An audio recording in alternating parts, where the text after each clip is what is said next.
Well, good morning, everyone. Thanks for coming to Primetime today. Just a word about what Primetime is. It celebrates learning in and beyond the classroom about the faculty, students, and staff, and alumni. And it's a collaborative project between the Friends of the Bethel Library, Faculty Development, and other offices on campus. Coming up on Tuesday, March 26th, join us for a Live from AC Second podcast by Sam Mulberry and Chris Geertz, professors of history, entitled Thinking in Public, where they'll discuss how they use blogs, podcasts, and other media to share their work with a wider audience and think in public about teaching and more.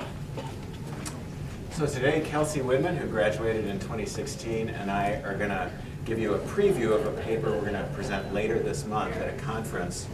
The conference is about the problem of God, and it's run by the Conference on Christianity and Literature. And our topic is on the problem of naming God in the novels of Walker Percy. The presentation began with a line, a very provocative line in Walker Percy's essay, Why Am I Catholic?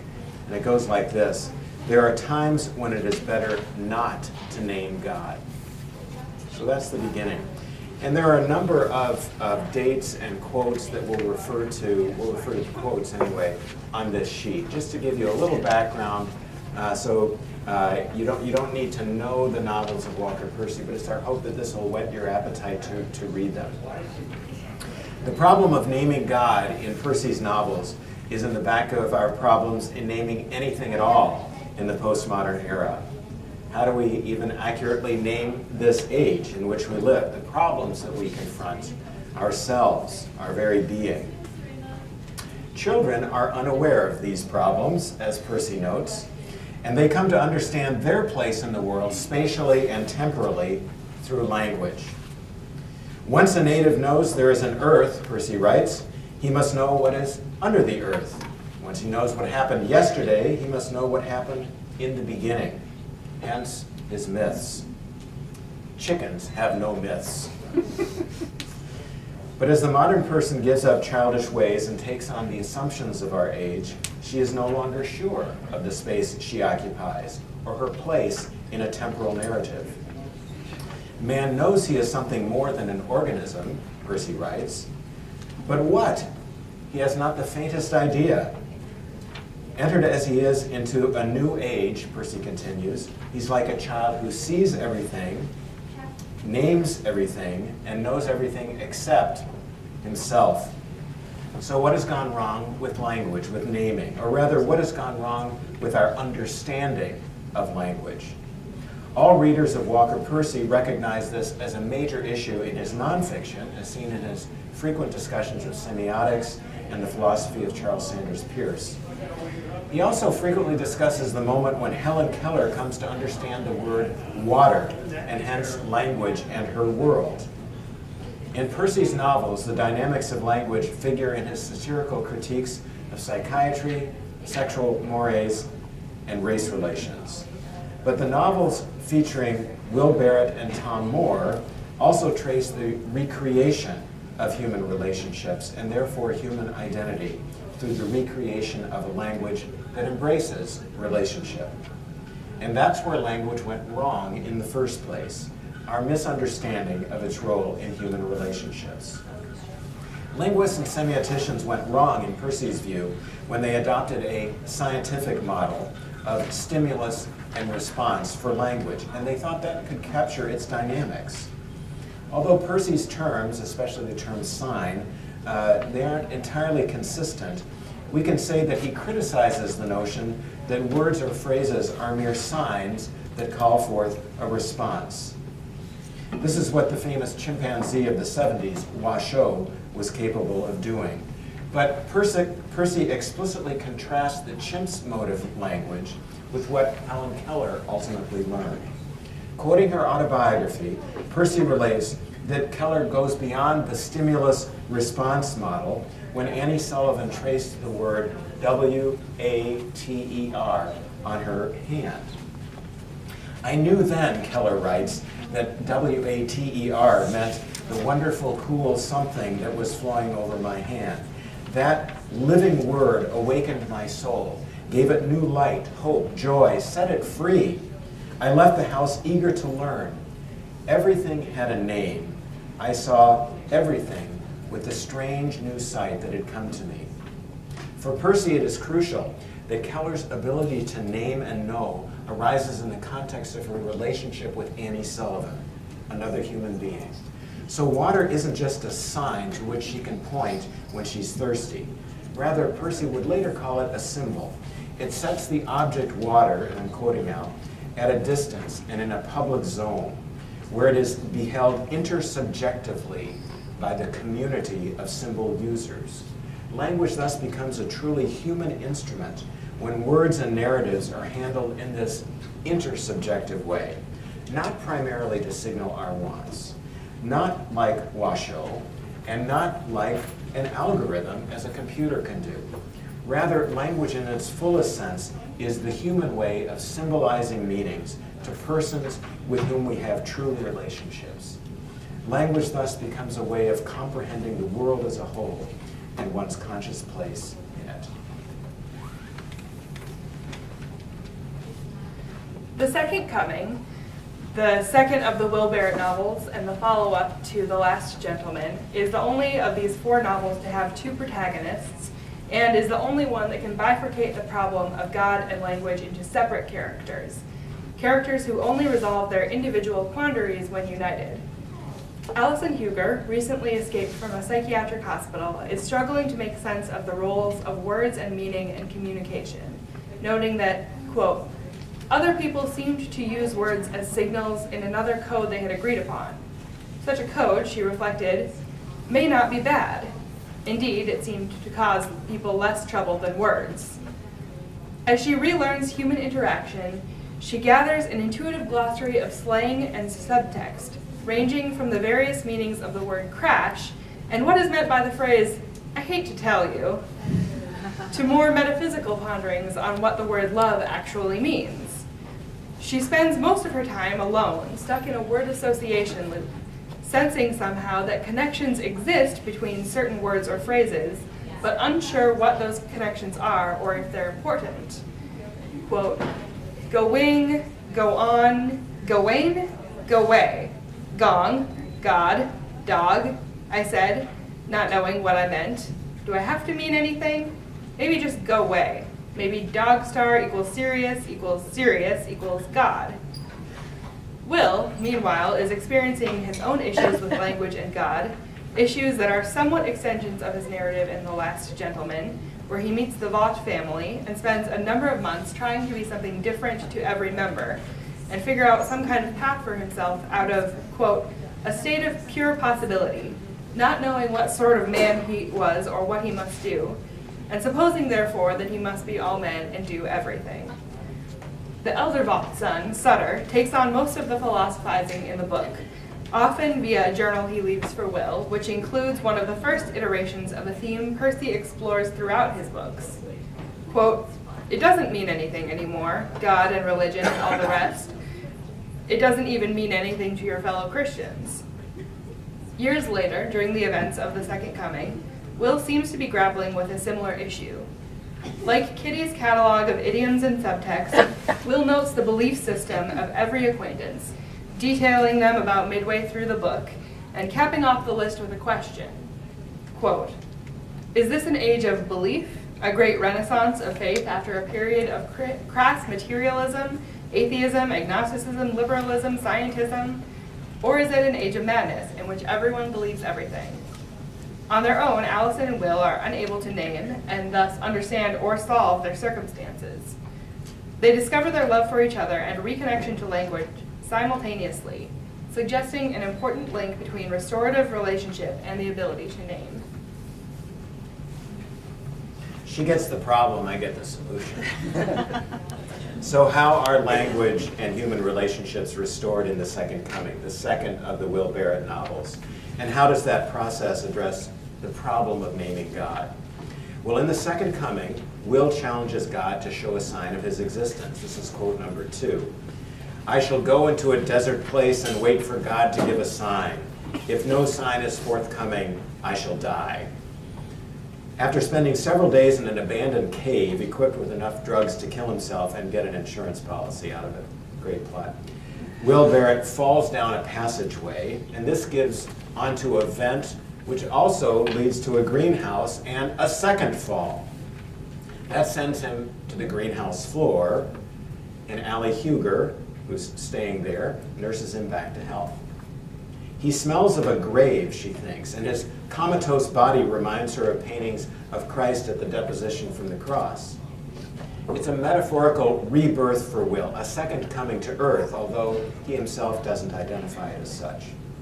As Will is coming to, some of Allie's first words are spoken to a dog, and they seem to make little sense. This is quote number 3. Clock time became a waiting and a length, which she thought of as a longins. Only late in the afternoon did she miss people. She said to the dog, "This time of day is a longins." In this longitude, longins ensues in a longing, if not an unbelonging. "What?" said the dog. It's a southern dog.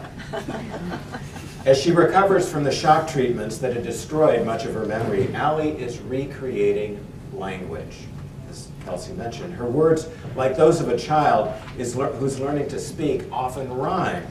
Their sounds reach out, seeking connections with the world. But she's not just learning vocabulary. She's relearning the intersubjective relations that make up the world. Allie is recovering the human ability to make and comprehend signs, like Helen Keller. She's just beginning to use language in a way that will rebuild a narrative and embrace truly human relationships. Allie then reads a note she has written to herself. This is quote 4. "The reason you're living here is to take possession of your property and to make a life for yourself. Do you want to live with another person? Are people necessary? Without people, there are no tunneling looks. Brooks don't look and dogs look away. But late afternoon needs another person." Now remember, late afternoon was the time she called longins. Allie has reasoned, read, and spoken her way back to the realization that she needs more than a dog. She needs a person. And this restoration reaches completion when she recognizes her love for Will Barrett. "Imagine having you around at 4 o'clock in the afternoon," Allie says to him. "Is loving a filling of the 4 o'clock gap, or is it more?" Well, yes, it is more, we know. It may begin with a longins at 4 o'clock, but it turns into self-giving love. She nurses Will back to health. He takes steps to secure her independence and property. They agree to marry, and together they plan to build modest homes, use the greenhouse for vegetables and orchids. In other words, projects that actually will help their neighbor.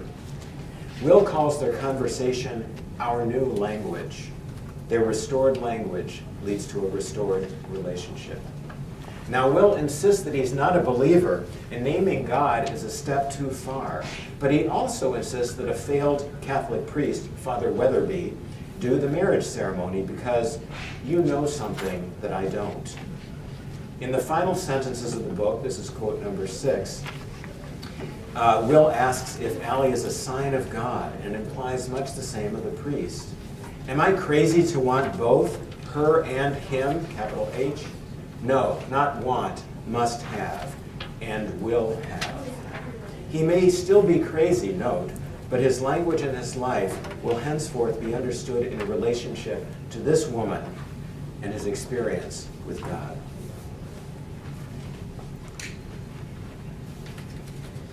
Percy's Tom Moore novels bring the focus and censure onto a broader cultural scope by pulling his Love in the Ruins protagonist into a present in the Thanatos Syndrome, in which his social concerns are intensified and within which he also has access to a new means of conceptualizing the problem, the computer. As Tom Moore clarifies to Dr. Lucy Lipscomb, the symptoms he's noticing in his patients and acquaintances are actually better described as, quote, the abatement of such peculiarly human symptoms as anxiety, depression, stress, insomnia, suicidal tendencies, chemical dependencies, Think of it as a regression from a stressful human existence to a peaceable animal existence. This peaceable animal existence is expressed primarily through a lack of inhibitions and a regression to a stimulus-response form of communication. Moore also describes individuals responding to geographical questions by reciting an answer that a computer would give. Technically correct, but devoid of the three elements of true human communication: self-consciousness, intersubjective relationships, and a knowledge of one's own place in the world as a whole. You'd want to know why I wanted to know, Moore explains. You'd want to relate the question to yourself. Neither the chimpanzee or the computer, or those affected by the syndrome, has the capacity to engage with the context of the communication they're receiving, and thus no ability to relate the communication to themselves. Or is it the other way around? Being abstracted from their self, they have nothing within them to relate the information to, and are thus unable to engage with contextual connections between words and meaning. This self-from-self separation is what Moore had investigated in the previous book, Love in the Ruins, through his invention of the lapsometer, a tool designed to measure such a separation in an individual. Much of Love in the Ruins is concerned with the gulfs between people, but here Percy implies that all of these are rooted on a gulf within an individual. Quote, "The dread chasm that has rent the soul of Western man ever since the famous philosopher Descartes ripped body loose from mind and turned the very soul into a ghost that haunts its own house." Moore's fear that his invention will be used as a means of controlling populations is justified in Thanatos Syndrome, when he discovers a project designed to treat various social concerns, such as violent crime and teenage pregnancy, with heavy sodium designed to suppress the, quote, segment of the human neocortex and consciousness that is not only an aberration of evolution, but also the scourge and curse of life on this earth, the source of wars, insanities, perversions, as Bob Como puts it. Percy's novels reflect a vital concern for the necessity of connected and contextual human language in conversation or reflection about God and morality. The consequences of an abstracted stimulus response method are hinted at when Moore and Lucy work with a computer while trying to discern a pattern in the odd behavior they've noticed. Moore, less tech-savvy, struggles at first to understand what they can ask the computer. Lucy explains that the question isn't what, but how. That, quote, "it's just a matter of framing the question." Unlike people, the computer can't ask why we want to know, or incorporate our answer into a true conversation. The computer isn't engaging with language, but performing a variation on the stimulus-response reaction that Moore compared to chimpanzees. The trick of narrowing the frame, thus limiting the context one has access to, is mimicked by Bob Como when trying to buy Moore off by inviting him to join the Nuclear Regulatory Commission's Advisory Committee for the Medical Use of Isotopes. He presents a mountain of statistics without any context, refusing to answer Tom's attempts to confirm his suspicions and concerns, and strategically using words like neonate and euthanate in order to skirt the nastier implications and contexts of more direct terms. Lucy also notes the use of this strategy when Moore first assumes that the poisoning was accidental, and says there's not been any accidents. And she responds that those responsible don't use the word accident, preferring the less loaded incident, event, or unusual occurrence, and that an incident is worse than an event. This disconnection between words and meanings is one of Father Ronaldo Smith's fixations during his first fire tower conversation with Moore. Father Smith is certain that words are being deprived of their meanings, reducing the significance of questions about belief, unbelief, heaven, hell, sin, or God, because the signs themselves no longer mean anything. Father Smith. Father Smith's fixation on language arises directly from his ability to perceive evil. His hospice has lost its federal funding as the government now directs its money to qualitarian life centers, which perform abortions and infanticide, or ped euthanasia as it's called. Tom himself doesn't initially recognize the Orwellian cast of this language and the actions they refer to, but Father Smith does. Smith has gone so far as to give up preaching altogether for reasons that take us to the heart of the language problem. Words no longer signify, he tells Tom. They've been deprived of their meaning. In consequence, Father Smith has become a Simon Stylites, and he has retreated to the top of a fire tower where postmodern culture cannot force sign and reality apart, because where there's smoke, the sign, there is fire, the reality. Unlike the Will Barrett novels, the Tom Moore novels are narrated in first person. We thus experience the restoration of language, relationships, and language for God through Tom's character development. And at first, Tom doesn't buy Father Smith's warnings. He initially wants to treat Father Smith's tower sitting as a medical problem. Tom has been let out of prison after 2 years where he was serving a sentence for selling illegal drugs. Returning to his psychiatric practice, he notices that his patient, Mickey, no longer suffers from her old anxieties. But she's also incapable of forming complex sentences. And another patient has abandoned the social inhibitions that regulate sexual behavior. His friend, Dr. Lucy Lipscomb, has noticed the same symptoms, and in an evolutionary reversal, many patients have taken on the sexual display activities of the great apes, presenting themselves rearwards to prospective partners and communicating through primitive stimulus-response signals. Lucy and Tom ultimately connect this behavior to the introduction of heavy sodium in the water supply through a project known as Blue Boy, being administered by Dr. Bob Como. After the plot is uncovered, its architects liken their actions to fluoridating the water to prevent tooth decay. Child abuse is down, so is suicide, teen pregnancy, drug abuse, AIDS infections. Down 75 to 90%. Dr. Como challenges Tom to name one thing we're doing wrong. Tom mutters something about the technicality of civil rights and consent, but neither Tom nor Lucy understands that the world they're now seeing, nor can they identify it as evil.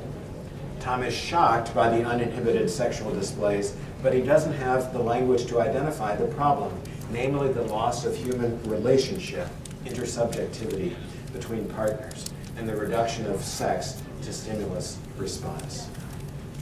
Or consent, we might add today. I shouldn't have said that. Tom decides to act to close down the heavy sodium project when he realizes that its leaders have engaged in sexual abuse. But not until later in the book, when Father Smith makes his confession to Tom, does he fully understand what has led to this death wish, the Thanatos Syndrome, that has come over our culture. Father Smith's confession describes his youthful visit to Germany when their euthanasia movement was in its early days. A distant older relative was among the leading physicians in that movement. They were not Nazis. In fact, they ridiculed Hitler. But Smith's younger cousin was on a path to join the SS. And Smith realizes that if he had been German, he would have joined him. This willingness to acknowledge one's failures is often at the root of self-consciousness in Percy, and so it is in the Thanatos Syndrome. The novel ends with Moore's initial patient, Mickey, returning for psychiatric treatment. Now that she's off the heavy sodium, she's anxious again. She's aware of her failures again. And she and Tom Moore again resume their doctor-patient relationship through talking. As the book closes, Tom still refuses to help Father Smith with Mass, but he admits that he's beginning to think like Father Smith. Earlier, he had asked him why he became a priest. What else? Father Smith replies. In the end, one must choose, life or death. This line is echoed in one of Percy's last writings. When I'm asked, why are you a Catholic? I usually reply, what else is there? Well, we know, of course, that if you're not a Catholic, you can be anything else. But Percy's irony pushes us to consider this. Without faith, where the symbol of the body and blood is all that sustains the unlikely hero, Father Smith, in the cultural Thanatos Syndrome that we inhabit. Without that, there would be no language that connects us to the realities of sin and the self and the world. No consciousness, no relationships with others or with God. Thank you.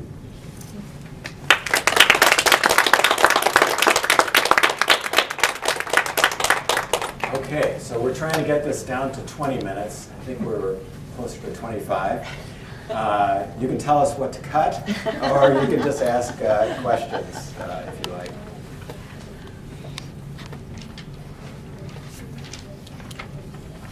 I know it's always hard to ask the first question, so we'll start with the second question. Do you think there's any connection between like the modern problem of naming God with like the ancient Israelites' refusal to say Yahweh? Like, how universal do you think this is?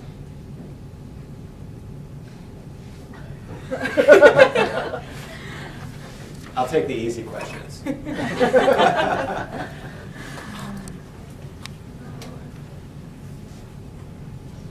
I mean, I am personally of the opinion that all questions about language and God are universal and just take on different forms in different ages and societies.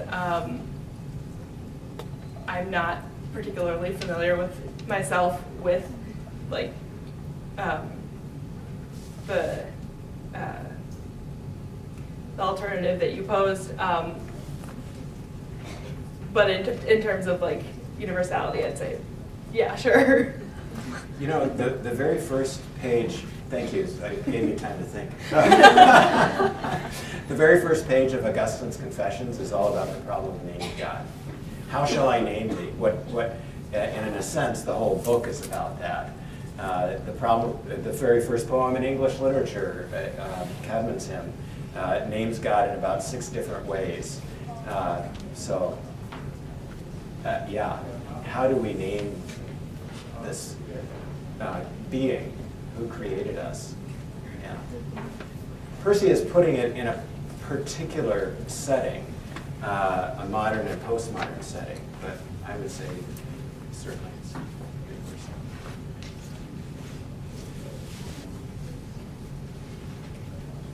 universal.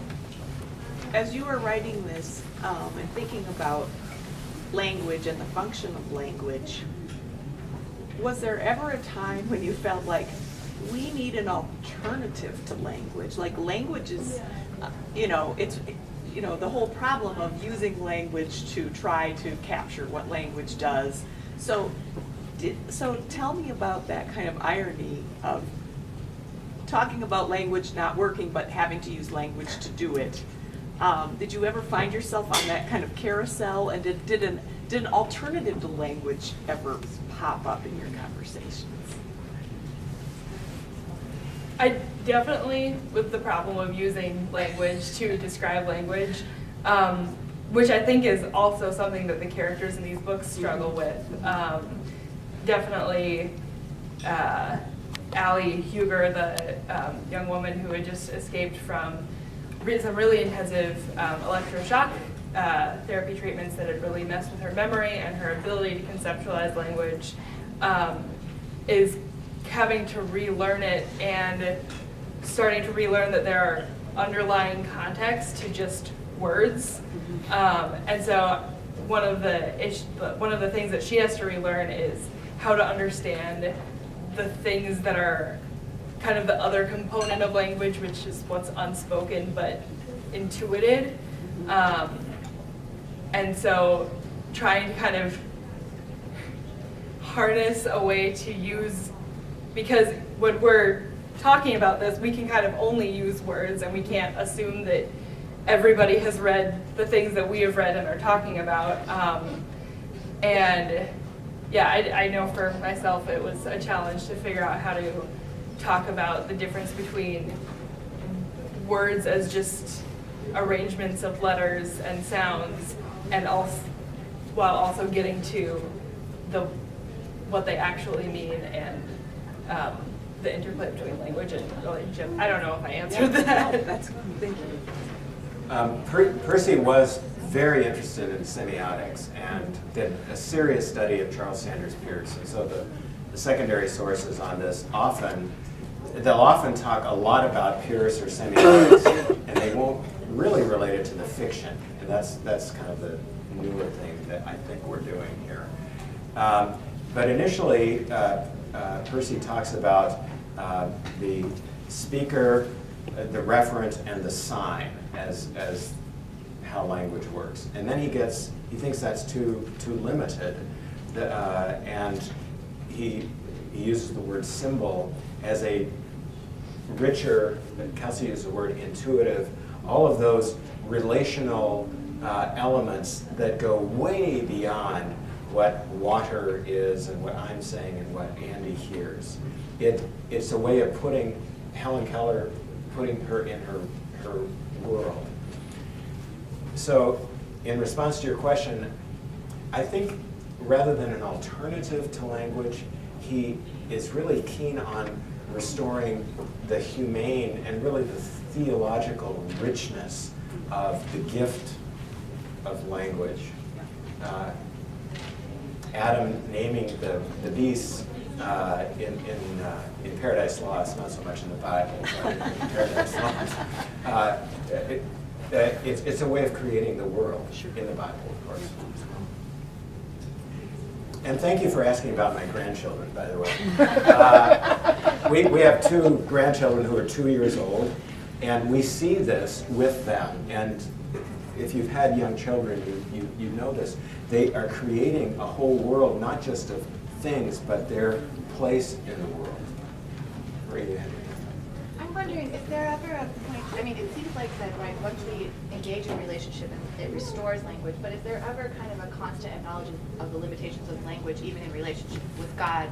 You know, that there's always a distance, language marks distance on some level. Do you think Percy's reckoning with that distance that's inherently there, even when you're in a restored relationship, or not? Answer the last 2 first. Okay. You know, in his essay, Why Are You a Catholic? He says flat out, he thinks the Catholic doctrine is true. On the other hand, the Eucharist is the main symbol, and that's not reducible to language.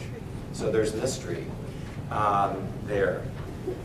But the other thing I'd say is naming God is a problem for him, because either you're aligning he's writing in the 70s, so this is when the new Christian right comes along and Jerry Falwell. So either you're aligning yourself with these, he calls them knotheads in Love in the Ruins, or you're aligning yourself with the progressive Berkeley crazy people, and neither of these is adequate. We've kind of destroyed, we're in the process of destroying ways of getting to God. That's more of a cultural, historical answer than a theological one. And I think he explores that one more. Is there a way in which, like in the cloud of unknowing, you get beyond language, right? And Yes. Essentially, you would get to a point where you would only be relationship. So he doesn't kind of discuss that. I don't think so. Point. I don't see that in his Lost in the Cosmos and the other prose. I don't see him as being a very mystical. I don't see it in the novels either, really. Yeah, I don't know if I would name it as mysticism, Yeah. but I definitely see an allowance for some mystery and Yeah, not right. because, like you talked about, he presents all of these like dichotomies between like you're a knothead or you're way on the other side, and I think he sees a lot of ridiculousness in extremes, and I think, and in like his irritation with semioticians that really want to like kind of nail down what exactly is language. I see in him a kind of a desire for more of that mystery and a space, and being a little bit okay with some kind of gulf that is just unknowable. He actually likes the alienation. He likes alienation. You have to embrace it if you're going to like Percy, that uncomfortableness. The other thing I would say, Marie, is he is a satirist. He's not a mystic, and a lot of satire really begins with the assumption that a person of ordinary common sense can do better than what most of us are doing. And so he's ridiculing the extremes on both sides. and maybe assuming a little too much that we can get beyond them. He's not a mystic, but he is, I agree, he is, as a Catholic, especially comfortable with mystery. So we talked about universality, but what about social context or like constructivist aspects of knowledge? So we talked like intersubjectivity, or you have people who are in community with one another, or even like the context of water, like someone who lives on a Pacific island might be this like huge, massive space as opposed to someone who maybe lives near a small pond, and they might have a different concept of water. So I'm just wondering, how does Percy deal with social context or constructivism in that sense, and maybe in proportion with universality, or how do those things play out?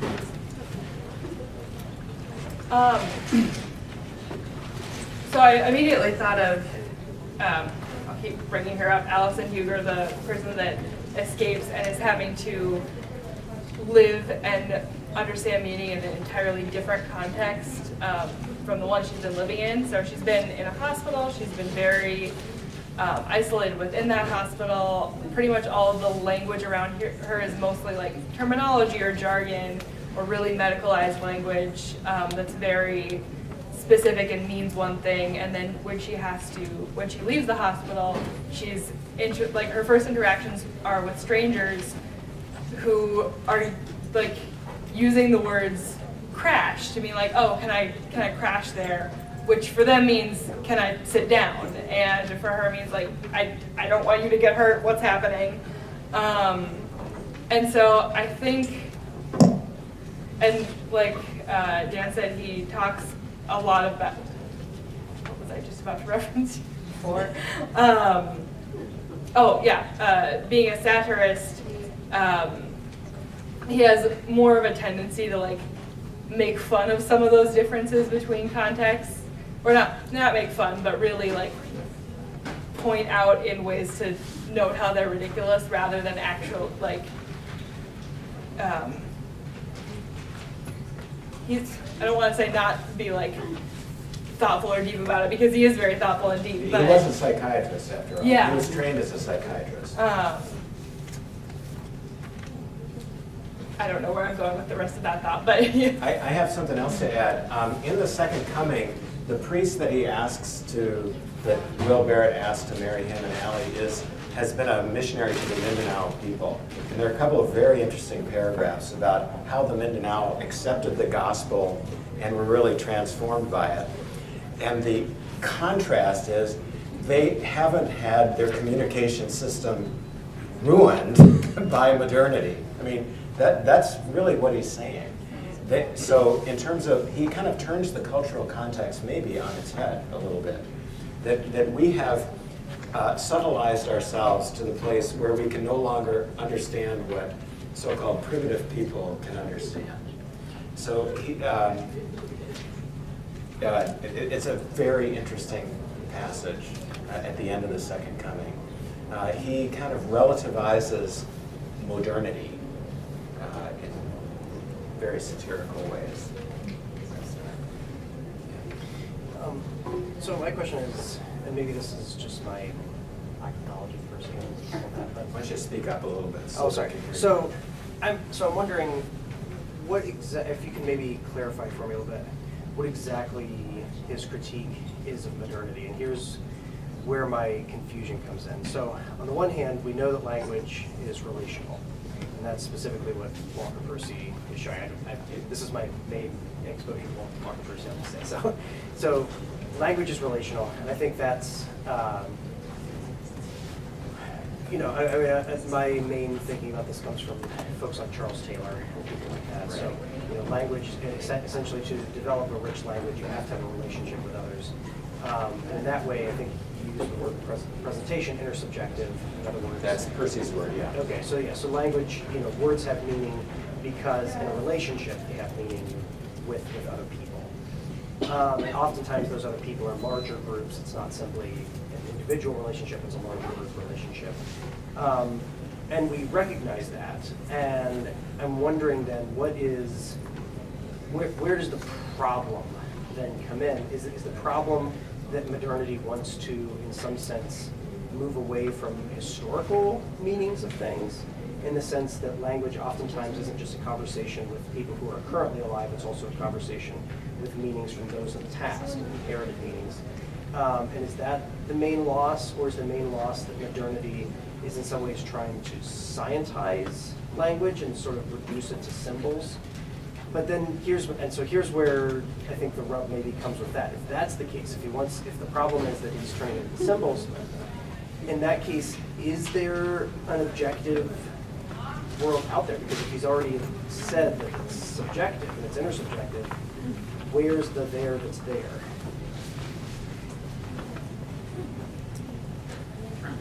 I'll start, okay? That'd be good. Let me start with the first part first. First of all, the critique that he makes later in his career is more against signs, and he resuscitates the word symbol. So that's a really good word in Percy at the end of his career. But Kelsey mentioned this passage about Descartes, separating mind and body, and that's a big problem for him. That's where the notion that you can separate method from its outcomes, that learning is merely a procedure, a rationalistic procedure, that's for him a big problem. And it does indeed cut us off from meanings of the past, from traditional meanings that we share going back thousands of years. And so he is a critic of the Enlightenment. The Enlightenment hoped that we could scientize our language, arithmetize our syntax, to use mathematical terms. He thinks is very wrong-headed, precisely because it underplays human relationship. It really excludes human relationship. So that's the first part that I would say. Do you have some things you'd like to Yeah, I started thinking about, while you were talking, The Last Gentleman, which is the first Will Barrett book, and we didn't talk about it very much, but one of the issues that Will Barrett is having in that book is that in this age of modernity, he has the feeling that like any possibility is open to him. And throughout the book, you kind of see Percy saying, well, if everything's possible, that means nothing's possible. And Percy would probably apply that to a variety of social concerns that I maybe wouldn't myself. But I definitely see in him that he is concerned about modernity and postmodernity, emphasizing all of these different options and ways for a person to be that actually obstruct them from finding the way that they are meant to be. And so that's how I kind of see it playing out through the characters. Maybe I'll just put it this way. It seems to me like Walker Percy he obviously accepts Catholicism. Yep. And so he accepts that there's a certain order to the world, right? So Yep. whatever that happens to be, you can sort of think of that as a natural order. Or Can you all hear back there? So you got to speak a little louder. Sorry. They can't hear back. So Walker Percy clearly accepts that there's a natural order, right? So there's an order to nature. But if that's the case, then it seems like language has to be something that actually taps into something that is beyond only being relational. Oh yeah. Well, if that's the case, then I guess part of what I'm wondering then is how does language doing that? Because if language itself, from what the description here, is essentially relational in that sense, what's the connection? it does have a relation to the world, to the real world. And Percy was a physician. He was trained as a physician, and he believed in, as far as psychiatry goes, the talking cure more than I believe in it. But he did believe in it. But what he was concerned about was the medicalization of so much of psychiatry, that all we need is treat it with a drug. And my friends who went to med school in psychiatry, that's what they were taught in late 70s, early 80s, and he just thinks that is ruining our relationships, doctor-patient, and with reality. That's not the way the world really works. And then he expands from that to many, many other aspects of life. Did I hear you correctly to say that he really liked the concept of alienation? He says that's part of what makes us human. Okay, well, so he's trained as a psychiatrist and he's a devoted Catholic, and those two enterprises are involved with reconciling people. Right. So how, that seems contradictory that he likes You have to alienation. recognize it in order to treat it. And the fact is, we never come to a place of final rest in Percy's view. We will always be living lives where alienation comes back and we have to deal with it.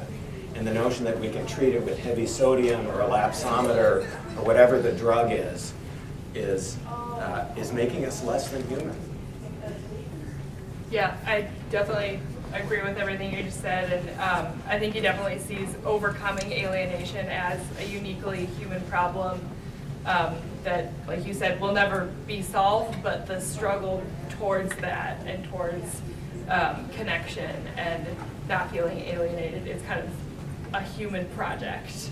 And it's one of the things that he notices in the Thanatos Syndrome as a symptom of this syndrome is that people no longer feel alienated. They might still be alienated, but they're not worried about it. And he believes that being worried and feeling upset about alienation is something that humans ought to feel and ought to be working to not necessarily fix, but overcome. When my dad saw us sitting around just enjoying ourselves, sometimes he would say, "Don't just sit there, worry." Be human. I think we're pretty much close to the time here, so thank you all for coming. We appreciate it.